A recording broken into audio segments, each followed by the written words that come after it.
ప్రియమైన దేవుని బిడ్డలారా, మీకు శుభములు వందనములు తెలియజేస్తున్నాను. అనుదిన ధ్యానమునకు స్వాగతం. హెబ్రీ పత్రిక 5వ అధ్యాయం ఈ దినం మన ధ్యానాంశంగా ఉంది. ఈ అధ్యాయంలోని చివరి వచనాల్ని నేను చదువుతున్నాను. 13-14 వచనాలు. మరియు పాలు త్రాగు ప్రతివాడు శిశువే గనక నీతి న్యాయ విషయంలో అనుభవం లేని వాడై ఉన్నాడు. వయసు వచ్చిన వాడు అభ్యాసము చేత మేలు కీళ్లను వివేచించుటకు సాధకము చేయబడిన జ్ఞానేంద్రియములు కలిగి ఉన్నారు గనక బలమైన ఆహారము వారికే తగును.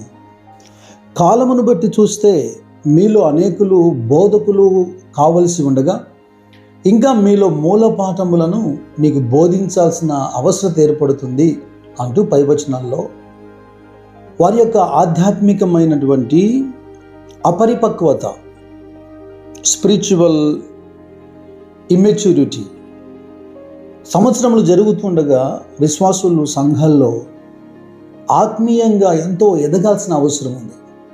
ప్రతి విధమైనటువంటి లేఖనము పట్ల వారికి అవగాహన ఉండాలి. అయితే సంఘాల్లో ఉన్నటువంటి ఈ అపరిపక్వతను జ్ఞాపం చేస్తూ ఇన్ని సంవత్సరాలుగా మీకు మేము బోధ చేస్తున్నాం, నేర్పిస్తున్నాం. అయితే ఒక బలమైనటువంటి ఆహారం తినే ఆ శక్తి మీకు ఇంకా రావట్లేదు.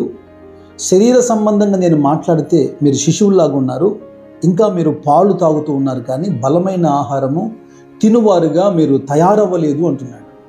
అది మనం చదివినటువంటి ఈ 2 వచనాల్లో అభ్యాసము ద్వారా అని ఒక మంచి మాట ఉంది. అందుకే ఈ అంశాన్ని నేను మీ ముందుకు తీసుకురావాలని నేను ప్రేరేపించబడుతున్నాను. ప్రాక్టీస్, అభ్యాసము ద్వారా వారు జ్ఞానేంద్రియములు కలిగి ఉన్నారు. కొందరికి ఒక విధముగా, కొందరికి మరొక విధముగా బయలుపరిచేందుకు, లేదా కొందరికి మాత్రమే ఇచ్చి కొందరికి ఇవ్వకుండా ఉండేందుకు దేవుడు పక్షపాతి కాదు. నాకు తెలిసి more denominations, more controversies coming because of this reason only, not understanding. సరైనటువంటి అవగాహన లేకపోవడం ద్వారానే లోకమందు అనేక రకములైనటువంటి ఈ యొక్క కాంట్రవర్సీస్ వస్తున్నాయి. మీరు చూడండి, పలుమార్లు శిష్యులు యేసుక్రీస్తు ప్రభువును అడుగుతూ వచ్చారు. ప్రజల ముందు మీరు ఒక రకంగా మాట్లాడుతున్నారు, మేము ప్రైవేట్గా ఉన్నప్పుడు మాకు ఇంకా మీరు లోతుగా బోధిస్తున్నారు, ఏంటి వ్యత్యాసం అని అన్నప్పుడు ప్రభు చెబుతున్నాడు, మీకు వీటిని గ్రహించడానికి శక్తి ఇవ్వబడింది, పరలోకము నుంచి ఇవి మీకు బయలుపరచబడుతున్నాయి. పేతురుతో కూడా అంటాడు కదా, నీవే క్రీస్తు అని పేతురు ఒప్పుకున్నప్పుడు ఇది నీకు ఏ నరుడు బయలుపరచలేదు, కానీ పరలోకములో నా తండ్రి నీకు బయలుపరిచాడు. ఎందుకు కొందరికి మాత్రం ప్రత్యక్షత కలుగుతుంది, కొందరే దాన్ని గ్రహించగలుగుతున్నారు? ఇక్కడ వారు వెంబడిస్తున్నారు కనుక క్రీస్తును. ఇఫ్ యూ ఫాలో మోర్, నువ్వు క్రీస్తును ఎక్కువగా వెంబడిస్తే ఆయన చెప్పే ప్రతి అంశాన్ని నువ్వు గ్రహించగలుగుతావు. పౌలు కొరింథీయులతో మాట్లాడుతున్నప్పుడు మొదటి పత్రిక 2వ అధ్యాయము 9వ వచనంలో చాలామంది ఇక్కడి వరకు ప్రసంగం చేసి ఆపేస్తుంటారు. ఇందుని గురించి దేవుడు తను ప్రేమించే వారి కొరకు ఏమి సిద్ధపరచునో అవి కంటికి కనబడలేదు, చెవికి వినబడలేదు, మనుష్య హృదయమునకు గోచరము కాలేదని వ్రాయబడి ఉన్నది.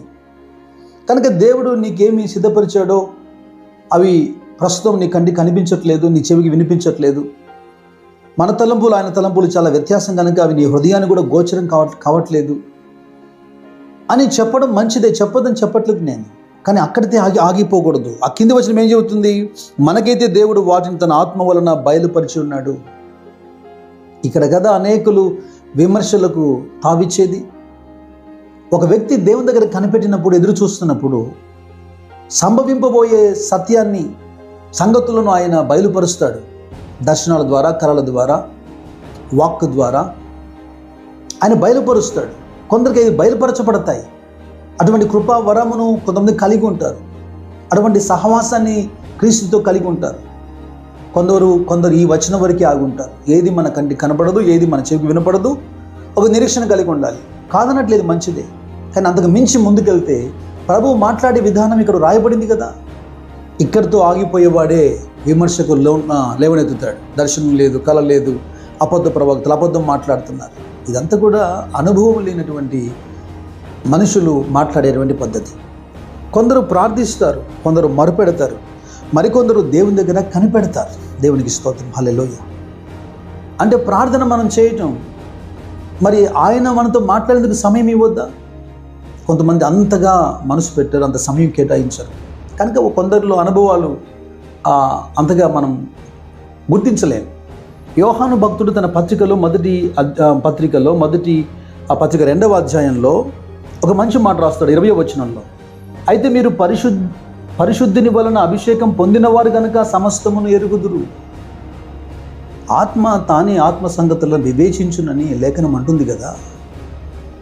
మన మీద ఎప్పుడైతే అభిషేకం ఉంటుందో, దేవుని ఆత్మ ఉంటుందో, ఆ వివేచన, సంగతులను గ్రహించడం, వివేచించడం అభిషేకం ద్వారా సాధ్యమవుతుంది.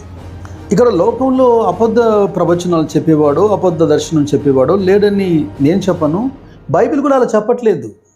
ఎక్కడో ఒకడు ఏదో విధంగా ఇలాగ చేస్తూ ఉంటాడు.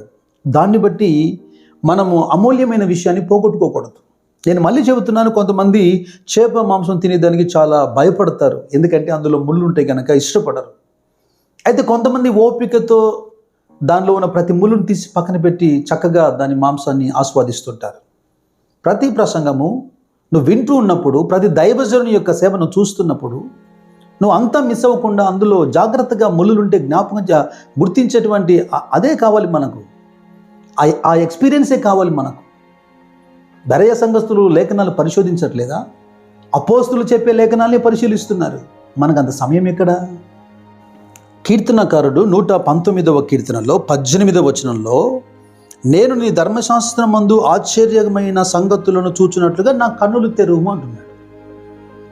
భౌతికమైన కళ్ళ గురించి మాట్లాడుతున్నాడా? కళ్ళు మూసి ఎవడైనా లేఖనం చదువుతాడా? ధర్మశాస్త్రాన్ని చదువుతున్నప్పుడు ఆశ్చర్యకరమైన సంగతులు నాకు బోధపరచబడాలి అంటే దేవుడు తనతో మాట్లాడాలి. చదువుతున్నప్పుడు తనకు ప్రత్యక్షత కలగాలి, ఒక రెవల్యూషన్ కలగాలి. కొందరు బైబిల్ని పుస్తకంలాగా చదువుతారు, హడావడిగా చదువుతారు, స్పీడ్గా చదువుతారు, బయటికి వెళ్ళిపోతూ చదవాలి కనుక చదువుతారు. ధ్యానించుచు మొరపెట్టే అనుభవం ఎక్కడుంది? అందులోంచి ప్రభు మాట్లాడతాడని ఎదురు చూసేటువంటి అనుభవం ఎక్కడుంది? అందుకే ఈ ప్రార్థన, ఆశ్చర్యకరమైన సంగతులు చూచినట్లుగా. కొందరికి లేఖనములో ఆశ్చర్యకరమైన సంగతులు కనబడుతున్నాయి, కొందరు ఇది మామూలుగా ఎప్పుడూనే బైబిలే కదా అని చదువుతున్నారు. పౌలు ప్రార్థనే కాదు, నా ప్రార్థన కూడా. ఎఫెసీ 1వ అధ్యాయంలో 17వ వచనం 18వ వచనంలో మనం చూస్తే, మీ మనోనేత్రములు వెలిగింపబడినందున అంటున్నాడు.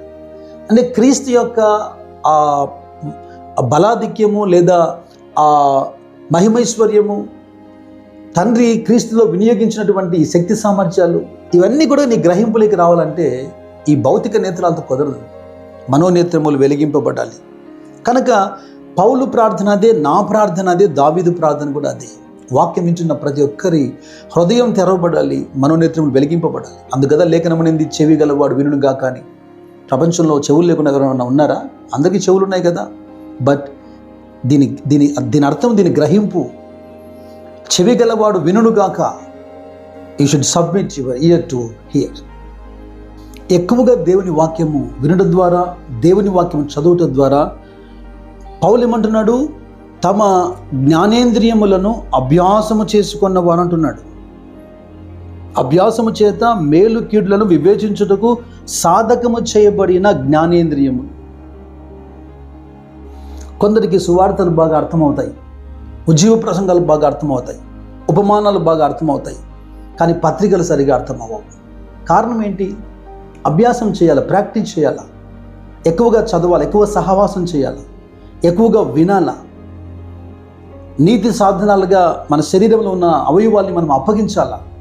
ఎప్పుడైతే అట్లా సబ్మిట్ చేసుకుంటామో, ఎవ్రీడే ప్రాక్టీస్ చేస్తామో, సాధకం చేస్తామో, బలమైనటువంటి ఆహారం తినేదానికి, సంగతులను వివేచించడానికి నీకు సిద్ధమైనటువంటి మనసు ఉంటుంది. ప్రవక్తల జీవితాల్లోనూ, అపోస్తుల జీవితాల్లోనూ లేఖనాల్లో ఉన్నటువంటి విషయాలు అనుభవాల్లోకి వచ్చినట్లుగా, మరింత ఎక్స్పీరియన్స్ మనం పొందినట్లుగా మన ప్రాణాత్మ దేహములను ప్రభువుకు మనం సంపూర్ణంగా అప్పగించాలి. ప్రార్థన చేద్దాం. పరిశుద్ధుడా, జీవంగల దేవా యేసుక్రీస్తు ప్రభువా, నేను స్తుతిస్తూ నేను మహిమపరుస్తున్నాం. నిజంగా ప్రభువా, హెబ్రీ పత్రిక ఈ యొక్క 5వ అధ్యాయంలో నిజంగా విశ్వాసుల యొక్క ఆధ్యాత్మికమైన స్థితి, అపరిపక్వత, సంవత్సరాలు జరుగుతున్న కొలది వాక్యము పట్ల అవగాహన లేకుండా, లేఖనాల్లో ఉన్న సత్యాన్ని గ్రహించలేక, పైపైన వెంబడిస్తూ పాలు తాగే పసిపిల్లల్లాగా సంఘాలు కొనసాగుతున్నాయి, విశ్వాసులు కొనసాగుతున్నారు. బలమైన ఆహారం కొంతమంది దైవ సేవకులు కూడా కలిగి ఉండలేకపోతున్నారు. అయితే ఎక్కువగా ప్రాక్టీస్ చేసేదానికి, సాధకం చేసేదానికి, అభ్యాసం చేసేదానికి, మా జ్ఞానేంద్రియాలను సంపూర్ణంగా సజీవయాగంగా సమర్పించేదానికి లేఖనాల్లో, ప్రవక్తల జీవితాల్లో, అపోస్తుల జీవితాల్లో వారు అనుభవించిన అనుభవాలు వ్యక్తిగతంగా మా జీవితాల్లో కూడా అనుభవాలుగా మారినట్లుగా మా మనోనేత్రాలు తెరిచి మాకు బోధ చేసి ఈ యొక్క అనుభవాల గుండా మమ్మల్ని నడిపించి మమ్మల్ని తృప్తిపరిచి మీరు మహిమ పొందమని యేసునందు మమ్మల్ని ప్రార్థించి వేడుకుంటున్నాను పరలోకపు తండ్రి. ఆమేన్, ఆమేన్. ప్రియ సహోదరి సహోదరులారా, కొందరు ఇతర జీవితాల్లో కలుగుతున్నటువంటి అనుభవాలను విమర్శిస్తూ, ఎందుకంటే తమలో వారికి కలిగినటువంటి ఎక్స్పీరియన్స్ కూడా ఇది లేదని ఒక రూఢిగా దాన్ని నమ్మేసి విమర్శిస్తుంటారు. అలాంటి అంశాలకు మీరు తావివ్వకుండా లేఖన ఆధారితంగా ఈ అనుభవాలు మనలో కలుగునట్లుగా మరింతగా మనము సాధకం చేయాల్సిన అవసరం ఉన్నది. ప్రాణాత్మ దేహములను సజీవ యాగముగా దేవునికి అర్పించి ముందుకు సాగాల్సిన అవసరం ఉంది. దేవుడు మీకు కృపా సమాధానం మెండుగా దయచేయునుగాక. God bless you. God bless you.